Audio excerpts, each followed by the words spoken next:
Bueno, y obviamente para analizar este primer año de mandato de Macri, invitamos a quien tengo a mi lado, que realmente se ha especializado en el análisis político, además es historiador, es director del Centro de Estudios Unión para la Nueva Mayoría, y es el doctor Rosendo Fraga. ¿Cómo ves este final de año? Bueno, ante todo, muchas gracias por invitarme. Bueno, yo diría que un año atrás, a mí me parece que comparando con la visión que uno podía tener un año atrás, este es un gobierno que está por encima de las expectativas en lo político. Uno podía suponer que un presidente que no viene de la política profesional, con un partido nuevo que es el PRO, con una coalición de gobierno que solo tiene 1/5 del Senado, nada más que 1/3 de la Cámara de Diputados y solo 5 de 24 gobernadores, aunque sean gobernaciones importantes, que además no tiene base en el movimiento sindical, que en la Argentina es muy poderoso, ni en los movimientos sociales, bueno, que la política le iba a costar más. Sin embargo, todos los temas centrales, como fue el acuerdo con los holdouts, el blanqueo y la reforma previsional, o ahora el presupuesto, los ha ido logrando con acuerdos con distintos sectores de la oposición. En una palabra, yo creo que el gobierno, si la pregunta es si va a poder tener gobernabilidad política, un gobierno con esta relación de fuerzas tan débil en el sistema político, la respuesta es que sí. Creo que el gobierno políticamente se ha manejado mejor de lo que uno podía esperar. La contrapartida es que creo que está por debajo de las expectativas en materia económica. Es decir, uno podía esperar que un equipo con economistas reconocidos como tiene, empresarios experimentados, iba a tener resultados económicos antes de lo que iba a previsto. venir una lluvia de Bueno, inversiones. a ver, digamos, en diciembre el gobierno dijo que este año la economía iba a crecer 1.5 y la inflación iba a ser de 20-25. No parecía un pronóstico demasiado, parecía un pronóstico positivo realista. Bueno, está un poco lejos de ese tema. Es decir, las cosas económicamente no funcionaron como se esperaba, políticamente mejor, ¿no es cierto?, de lo que se esperaba. Ahora, el 2017, de alguna manera, te junta esto de la política y lo económico. Claro. Porque hay elecciones en octubre, el presidente ha dicho el fin de semana, ¿no es cierto?, que va a ganar la elección y que esta elección va a confirmar la dirección que ha elegido, pero esto tiene que, acá la economía juega un papel, como en todos los procesos electorales, ¿no es cierto? Y la elección te pone un plazo. Es decir, el gobierno necesita que segundo o tercer trimestre del año que viene, antes de la elección, bueno, la gente sienta que la economía empieza a andar un poco mejor. Bueno, ¿y cómo ves vos como analista, ¿no es cierto?, la figura de Trump, de quien nadie pensaba, o éramos muchos los que pensábamos que no iba a ganar la elección? No, mirá, yo creo que hay mucho para hablar para atrás y lo que significa y por qué, pero miremos hacia adelante. Quizá la pregunta central es si Trump va a gobernar de acuerdo a sus planteos de campaña o va a gobernar una actitud más realista y más flexible y va a abandonar los planteos de campaña. Mira, escúchalo Sí. en su planteo de campaña, fíjate. When Mexico sends its people, they're not sending their best. They're not sending you. They're not sending you. They're sending people that have lots of problems, and they're bringing those problems with us. They're bringing drugs, they're bringing crime, they're rapists. They're sending us not the right people. It's coming from more than Mexico. It's coming from all over South and Latin America, and it's coming probably from the Middle East. I would build a great wall, and nobody builds walls better than me, believe me. And I'll build them very inexpensively. I will build a great wall on our southern border, and I will have Mexico pay for that wall. Mark my words. Personalmente, a mí me da mucha bronca escucharlo. No sé cómo lo sentís vos. Yo también. La pregunta acá es si va a gobernar de acuerdo a esas afirmaciones o no. Mi punto de vista es que va a gobernar de acuerdo a esto que ha dicho. Mira, la historia es muy clara. Los líderes políticos cambian de ideología por conveniencias, intereses, circunstancias. Lo que no cambia es de personalidad. Y creo que el problema central de Trump, más que una ideología, antes votó siempre demócrata, hasta Clinton. Fue aportante de Bill Clinton. Es decir, no, para mí no hay un problema. El problema es la personalidad.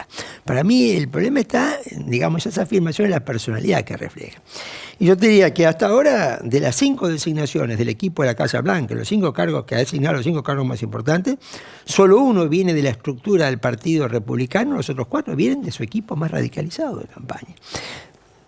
La deportación de migrantes. Él ha nombrado a un secretario de Justicia, que es un funcionario clave para una deportación de migrantes, que es un senador republicano de Alabama, muy cuestionado por racistas, que inclusive ha tenido un cuestionamiento, y que sostiene esta posición, la misma que ha expresado Trump. Entonces, yo te diría que acá, yo creo que él fue muy exitoso con esta personalidad como hombre de negocio, fue muy exitoso en la campaña electoral, y lo va a repetir. La pregunta acá es, esto no quiere decir que le vaya bien, no, esto no quiere decir que tenga éxito.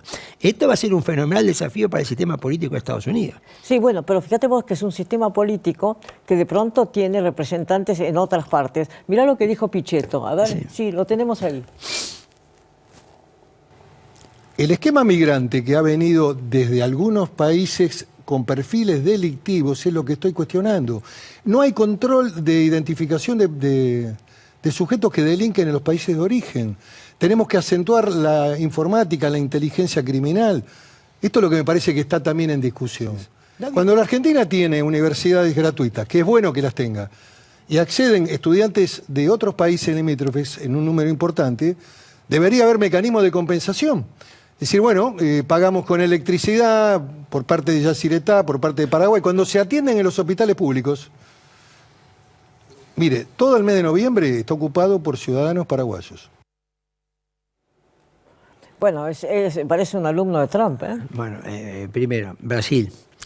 Las asociaciones que representan los afrodescendientes, ayer informaron que el primer semestre habían aumentado 76% las agresiones por racismo. Brasil, que está muy lejos de Estados Unidos. En Argentina está el planteo de Pichetto, luego día primero. La primera vez que lo hizo fue el coloquio de idea, fue aplaudido. Después, varios programas periodísticos han planteado este tema de la educación pública y los migrantes.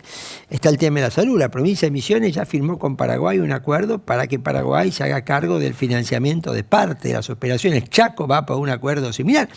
Y el gobierno nacional está preparando un decreto para hacer más severas, incluso cobrarle un arancel a la entrada, ¿no es cierto?, de migrantes, que en el caso, por ejemplo, de Paraguay ha generado una protesta del gobierno paraguayo, porque claro, Paraguay es un miembro del Mercosur, entonces aplicarle, y tuvimos la semana pasada las primeras protestas de migrantes. Es decir, cuidado, esto está allá, pero por eso cito Argentina y Brasil. La velocidad con que el tema se ha instalado en la agenda política argentina tiene que llamar a reflexión. No todas son medidas insensatas, ¿no es cierto? El tema de que, porque hoy en día, por ejemplo, Paraguay es un país que tiene un desarrollo mucho más importante que antes. Lo que tenemos que tener a total cuidado es con el lenguaje, porque el lenguaje es lo que enciende la xenofobia. Claro. No sé si está claro. Sí. Y entonces me parece que hay que tener mucha reflexión en este momento y mucha prudencia sobre el tema. Exacto, mucha prudencia, pero al mismo tiempo un gran orden, ¿no es cierto? Porque muchas de estas circunstancias son frutos del desorden. Es decir, llega cualquiera, no se le pregunta nada y así ocurren los abusos. Bueno, por eso digo, yo no digo que sea mal, por ejemplo, que la provincia de Misiones haga un acuerdo con Paraguay para el pago. No es una medida que necesariamente esté mal, pero hay que tener mucho cuidado para mí en el lenguaje, porque el lenguaje es lo que transmite después sensaciones, ¿viste? Pasiones. Que se analice algunas cuestiones que hay que analizar, no me parece que esté mal. Lo que no tenemos que crear es esa sensación de que el otro es el responsable de todo lo malo. Me parece que María Eugenia Vidal es el miembro del gobierno que tiene un índice de popularidad más alto, de credibilidad, ¿no? Y así es en todos los estudios que yo he podido ver y que se han publicado en este sentido.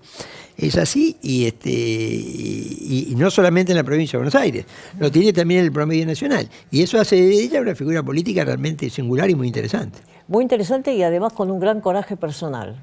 Sí, ¿no? Totalmente, absolutamente.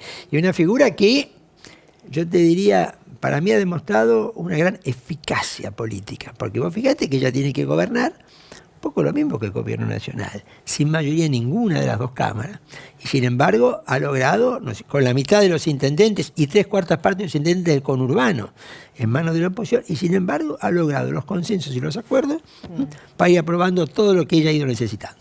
Sí. Es una mujer que realmente llama la atención por su liderazgo y al mismo tiempo por la gran moderación de su discurso, yo diría, ¿no? Absolutamente. Mira, vos me venís del tema. Yo estoy un poco temático con el lenguaje. La forma como se expresa el liderazgo tiene mucha influencia en lo que transmite al resto de la sociedad. Y a propósito justamente de cómo se expresa, ¿no es cierto?, un liderazgo a través del lenguaje, bueno, Macri, y no quiero equivocarme, dijo que no descartaba ir por la reelección. Se lo dijo al diario La Nación. Bueno, ¿sabes lo que pasa? Yo creo que esto, cuando vos tenés 4 más 4, si no das alguna señal de que vas a gobernar 8, el primer problema que tenés es que en tu fila empieza la lucha por la sucesión, ¿no? Y el otro problema que tenés es que corres el riesgo que te empiecen a ver, viste, como un presidente débil, aunque esto no tenga por qué ser así. Digamos, quizás Macri tiene que responder a algunas señales que se dieron meses atrás, donde parecía que Macri se iba a los 4 años. Y, mira, lo que le dice al canal de La Nación sí, es muy claro, fíjate. Yo tengo la fantasía de, cuando termine, irme a vivir un par de años afuera, enseñar a una universidad. Afuera del país. Y que se olviden de mí un tiempo para después volver, pues yo amo este país, no puedo vivir en otro lugar, no sé este. Pero como para hacer un corte y disfrutar de los años que me queden haciendo otras cosas. O sea que va a ser un solo mandato y después se iría afuera. No. Diciendo cuando termine. Bueno, yo lo digo, no me parece mal que Macri plantee 8 años, porque si él plantea 4, yo insisto, la lucha por la sucesión se te desata inevitablemente, prematuramente, y enfrente te empiezan a ver como un presidente de corto plazo. Lo que no hay que hacer es obsesionarse con ese tema, y lo que no hay que hacer es después, si consigo el segundo mandato, empezar a pensar en el tercero, porque eso sí es violar las normas o las reglas de la política. vos has dicho en alguna oportunidad, ¿no es cierto?, que por ejemplo los próximos año y medio van a ser muy definitorios en cuanto al futuro, ¿no? Mira, hagámoslo simple. La elección de medio mandato en la Argentina es muy importante. En las 7 elecciones presidenciales precedentes, la anterior a la presidencial anticipó el resultado. No quiere decir que esto va a ser necesariamente así. Sí quiere decir que si el gobierno gana la elección de medio mandato, se lo va a percibir como un gobierno de 8 años. Si la pierde, se lo va a percibir como un gobierno de 4. Y las percepciones en política, como en economía, juegan un papel muy importante porque terminan no definiendo la realidad, pero sí influyendo sobre ella. Y por ejemplo, la forma de manejar el tarifazo, llamémoslo así. Bueno, yo creo que hay que aprender, ¿no? Es decir, de los errores lo importante es aprender. Y me preocupa, no sé, alguna información que he leído, que dice que en abril habría otro aumento de las tarifas. Si algo nos dejó la experiencia de abril, es que nunca hay que aumentar las tarifas cuando coincide con un aumento del consumo. Porque entonces, mira, aumento la tarifa 2 veces, 3 veces, 4 veces, y como aumenta el consumo, en la boleta viene 8, 12, 15. No sé si me... Entonces, yo creo que el gobierno tiene que tener en cuenta estas experiencias del pasado reciente. Bueno, muchísimas gracias. No, gracias, Magdalena. Y bueno, hay mucho para discutir, ¿no es cierto? Pero es un año difícil, el año que viene tampoco promete ser fácil, pero bueno, es nuestro país y lo amamos y queremos ir adelante. Buenas noches.